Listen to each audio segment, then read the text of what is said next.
চাঁদপুরের দুর্গম চরে স্বাস্থ্যসেবায় আশার আলো ছড়াচ্ছে সৌদির বাদশাহ আবদুল্লাহ বিন আব্দুল আজিজের নামে ভ্রাম্যমাণ ভাসমান হাসপাতাল। সৌদি সরকারের অর্থায়নে পরিচালিত হাসপাতালে হাতের নাগালে চিকিৎসা সেবা পাচ্ছেন চরের বাসিন্দারা। মূল জনপদ থেকে বিচ্ছিন্ন মেঘনার চরাঞ্চলে এই স্বাস্থ্যসেবাকে স্থায়ী এবং আরও সমৃদ্ধ করার দাবি স্থানীয়দের। চাঁদপুর প্রতিনিধি জিএম শাহিনের প্রতিবেদন।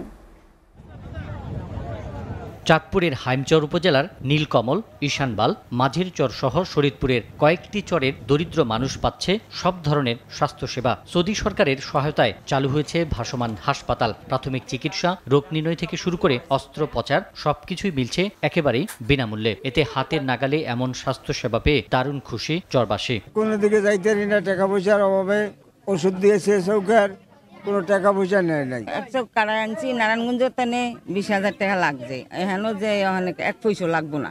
আমরা ডাক্তার দেখাইছি, আরো দেখামো, আমাকে দূরে যাওয়ান লাগে নয়। এনো চিকিৎসা ভালো হয়েছে, হাসপাতাল এনো থাকুক। আগে ঝড় বৃষ্টি মাথায় নিয়ে উত্তাল নদী পেরিয়ে জেলা শহর কিংবা রোগের ধরন দেখে ছুটতে হতো রাজধানী পর্যন্ত। তাও যাদের আর্থিক সামর্থ্য ছিল, প্রতিদিন 1.5 থেকে 200 রোগী এই ভাসমান হাসপাতালে চিকিৎসা ও বিনামূল্যে ওষুধ পাচ্ছে। তাই মোবাইল হাসপাতালটি স্থায়ীভাবে এখানে রাখার দাবি জনপ্রতিনিধিদের।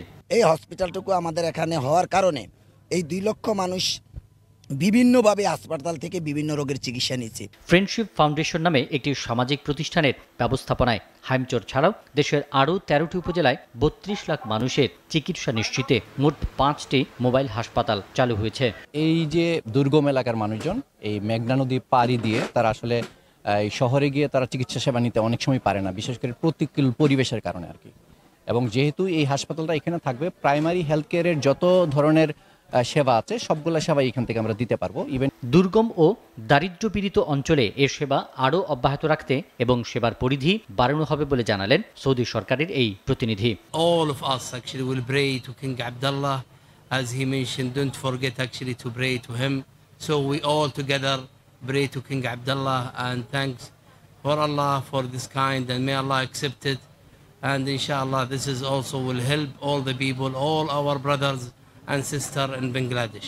গত 9 এপ্রিল হাসপাতালের আনুষ্ঠানিক কার্যক্রম উদ্বোধন করা হয়। প্রতিটি হাসপাতালে 7 জন চিকিৎসক সহ 32 সদস্যের টিম ভাসমান হাসপাতালটিতে কার্যক্রমে যুক্ত রয়েছে। SATV news desk.